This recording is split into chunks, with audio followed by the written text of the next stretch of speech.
Halo, salam sejahtera untuk kita semuanya. Saya Christina Natalia. Di sini saya ingin membahas tentang pembangunan sebagai pertumbuhan dan teori tahapan linier dari model pembangunan tahapan pertumbuhan yang paling berpengaruh dari pemikiran Walt Whitman Rostow. Banyaknya informasi yang kita miliki tentang pembangunan tidak begitu berarti jika kita belum memahami makna sesungguhnya. Menurut Dennis Gold, The Cruel Choice. Jadi mari kita bersama-sama untuk memahami makna pembangunan yang sesungguhnya. Walt Whitman Rostow adalah sejarawan ekonomi yang berasal dari Amerika.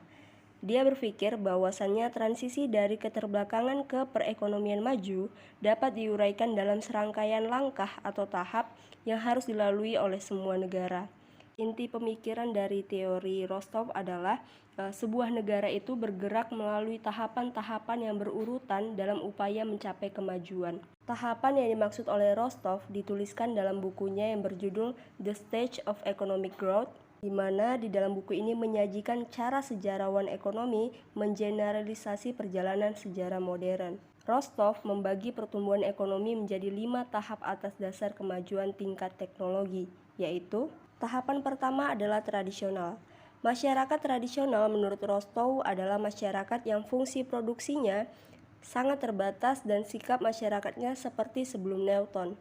Artinya, masyarakat masih menggunakan cara-cara yang relatif primitif dalam melakukan produksi.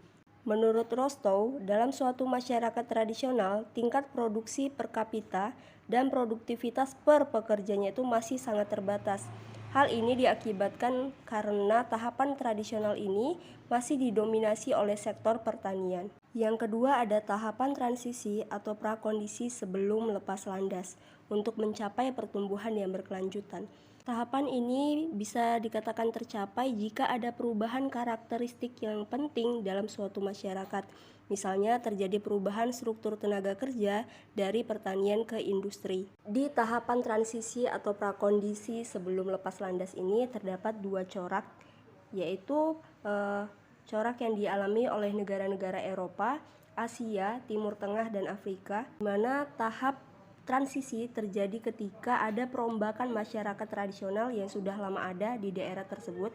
Nah, corak yang kedua itu terjadi oleh negara-negara yang Rostow sebut born free, seperti negara Amerika Serikat, Kanada, Australia, dan Selandia Baru, di mana mereka mencapai tahapan transisi ini tanpa perlu merombak sistem masyarakat tradisionalnya.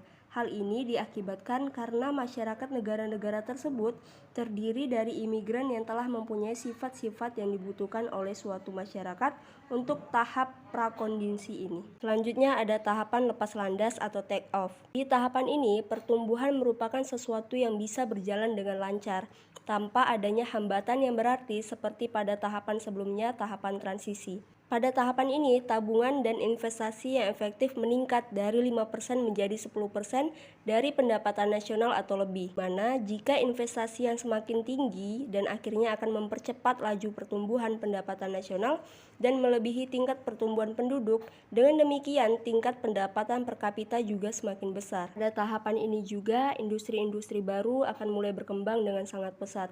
Lalu keuntungannya sebagian besar ditanamkan kembali ke pabrik yang baru. Di tahapan ini teknik-teknik pertanian juga akan meningkat, di mana sektor pertanian bukan hanya untuk sekedar konsumsi saja, tapi juga untuk mencari keuntungan. Dan yang tidak boleh dilupakan, peningkatan dalam produktivitas pertanian merupakan sesuatu yang paling penting dalam proses lepas landas, karena proses modernisasi masyarakat membutuhkan hasil pertanian yang banyak supaya perubahan ini tidak terlalu mahal. Tahapan yang keempat, menuju kematangan, drive to maturity, yaitu serikat buruh dan dagang semakin maju, yang artinya setelah tahapan lepas landas akan terjadi proses kemajuan yang terus terjadi, bergerak ke depan meskipun kadang-kadang terjadi pasang surut antara 10% sampai 20% dari pendapatan nasional yang selalu diinvestasikan kembali supaya bisa mengatasi persoalan pertambahan penduduk. Biasanya setelah 40-60 tahun setelah periode lepas landas berakhir, tingkat kedewasaan atau tingkat kematangan suatu negara biasanya tercapai, karena industri di negara tersebut berkembang dengan pesat. Negara tersebut juga memantapkan posisinya dalam perekonomian global. Contohnya seperti barang-barang yang biasanya mereka impor, sekarang diproduksi di dalam negara mereka sendiri. Nah, yang diproduksi juga tidak terbatas hanya pada barang yang dikonsumsi, namun juga barang-barang modal. Yang terakhir, zaman konsumsi tinggi atau high mass consumption, di mana tenaga kerja didominasi tenaga kerja terdidik dan penduduk kota lebih besar dari desa. Di tahapan ini, karena kenaikan pendapatan masyarakat, konsumsi tidak lagi terbatas pada kebutuhan pokok untuk hidup, tetapi juga meningkat ke kebutuhan lain yang lebih tinggi. Di periode ini, investasi untuk meningkatkan produksi tidak lagi menjadi tujuan yang paling utama. Sesudah taraf kedewasaan dicapai, surplus ekonomi akibat proses politik yang terjadi dialokasikan untuk kesejahteraan sosial dan penambahan dana sosial. Pada titik ini, pembangunan sudah merupakan sebuah proses yang berkesinambungan, yang bisa menopang kemajuan secara terus-menerus. Nah, itu dia 5 tahapan menurut Rostov, di mana kita tahu bahwasannya titik terpenting dalam gerak kemajuan dari masyarakat satu ke yang lainnya adalah dalam periode lepas landas. Dan bisa dikatakan bahwasannya negara Indonesia masih berada di tahapan transisi atau prakondisi sebelum lepas landas. Jadi tahapan dari Rostov tadi, walaupun terlihat masih parsial, namun tahapan tersebut merupakan teori tentang sejarah modern secara keseluruhan. Nah, suatu negara dikatakan maju setelah melewati semua tahap lepas landas ke pertumbuhan yang berkelanjutan dengan sendirinya. Dan negara-negara terbelakang atau negara berkembang itu masih berada dalam tahap masyarakat tradisional atau dalam tahap prakondisi. Namun, teori Rostov ini tidak relevan dengan pembangunan ekonomi dunia ketiga, di mana bisa dikatakan pemikiran pembangunan Barat sesungguhnya melakukan penyederhanaan yang terlalu berlebihan dengan mengasumsikan semua masyarakat adalah sama. Masyarakat dan manusia dalam paradigma pembangunan Barat tidaklah dianggap sebagai pribadi dan komunitas yang memiliki keunikannya masing-masing. Jadi tidak mengejutkan jika teori Rostov ini menganggap semua masyarakat akan beranjak dari struktur tradisional menuju masyarakat yang lebih modern tanpa ada yang tertinggal. Nah, di sini terlihat bahwasannya teori Rostov yang sangat dipengaruhi kosmologi barat kesulitan membingkai fakta-fakta pembangunan ekonomi dunia ketiga. Oleh Wirda pada tahun 1988 menulis bahwa bias Eropa pada model-model pembangunan telah merusak pemahaman mengenai dunia ketiga, baik di lingkungan intelektual dunia ketiga maupun barat. Seperti pada teori Rostov, ia berpijak pada kenyataan bahwa negara memiliki konteks yang berbeda-beda. Karenanya menganggap teori tahapan pembangunan barat yang memastikan kapitalisme sebagai pengganti feudalisme berlaku di dunia ketiga adalah tidak masuk akal. Kritikan lainnya terhadap teori Rostov adalah apakah tahapan yang dimaksud serentetan urutan seperti masa kanak-kanak, remaja, dewasa, dan usia tua? Lalu teori Rostov tidak memikirkan tingkat kematian dan juga tingkat pertumbuhan penduduk. Lalu periode jangka waktu tahap tinggal landas itu sangat meragukan.